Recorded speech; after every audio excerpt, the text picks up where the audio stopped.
What do you do when your fridge looks like it has absolutely nothing to eat? I'm gonna stick everything inside a burrito. Let's go. So the question is, how are we going to transform all of these boring ingredients into something tasteful and delicious like these burritos? Well, firstly, I'm going to start off by boiling some water.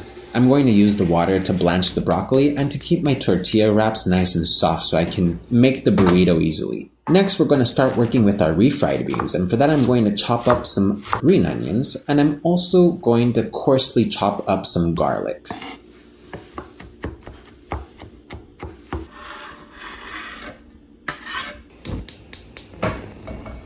We're going to add some oil to the pan over some medium-high heat, and we're going to lightly fry the onions and garlic. And then after, we're going to add our red beans or leftover beans that we have. Add salt to taste, and after a while the beans are going to start mashing up a little bit. You can start adding some water and mashing them with a potato smasher, and until you finally get this consistency. After which, we're going to start working on our vegetables. We're going to cut the carrots into slices and then into thin strips. We're going to separate half of the strips, and we're going to chop finely the other half of the strips and move them over to a container where we're going to prepare our Criolle sauce. Now we're going to do the same thing for the string beans. We're going to cut them into halves and then into thin slices, saving half of those slices for our burritos and chopping the other half for our Criolle sauce.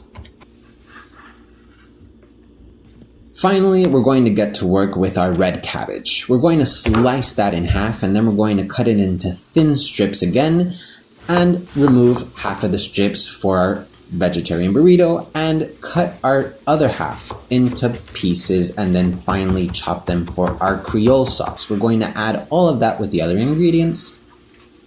Then we're going to add some flavor. We're going to start off with some lime, add some lemon, add some olive oil, and some vinegar to taste, and give that a small little mix. After we've finished our Criolle sauce, we're going to get to work on our broccoli, and for that we're going to place them in some boiling water for about 2 minutes and blanch them, removing them after those 2 minutes into some nice cold water.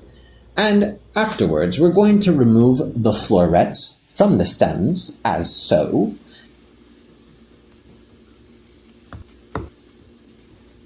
We're going to start peeling the florets into more bite-sized pieces.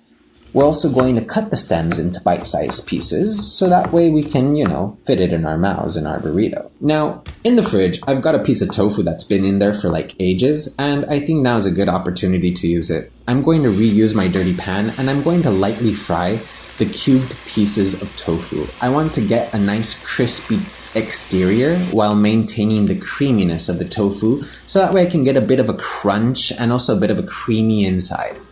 We're also going to add our tortillas to some boiling water to make the dough more moldable.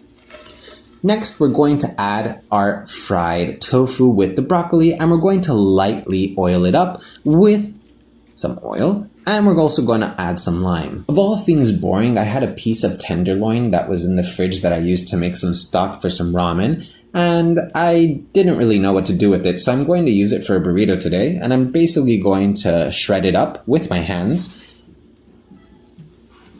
Now for the assembly. I'm not really an expert on burrito assembly, I know the basics, but we're going to start off with our refried beans to give it a nice little layer where the ingredients can stick onto.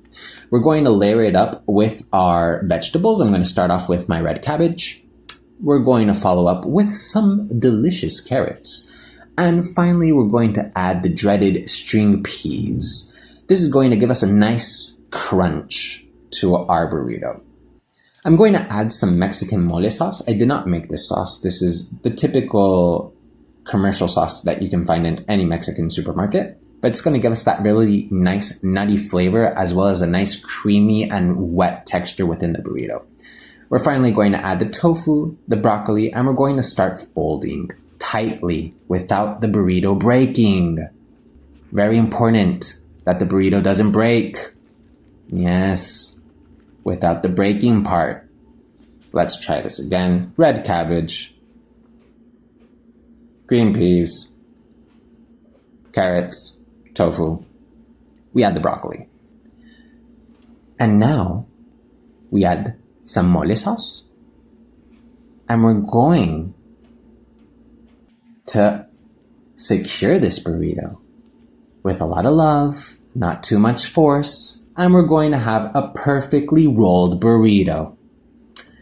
And we're going to work on our meat burrito with the shredded pork tenderloin. Add some of that. We're going to add a lot of our Criolle sauce on top. Finally, we're going to add the mole, which is also going to help give us some of that creamy texture inside. This is going to be a lot easier to fold because I really didn't fill it up as much as the other burrito, although I would have liked to. And after perfectly sealing our burrito, we have our final product. These beautiful vegan, almost vegan. For sure the ones in the middle are vegan. The ones on the sides are not vegan.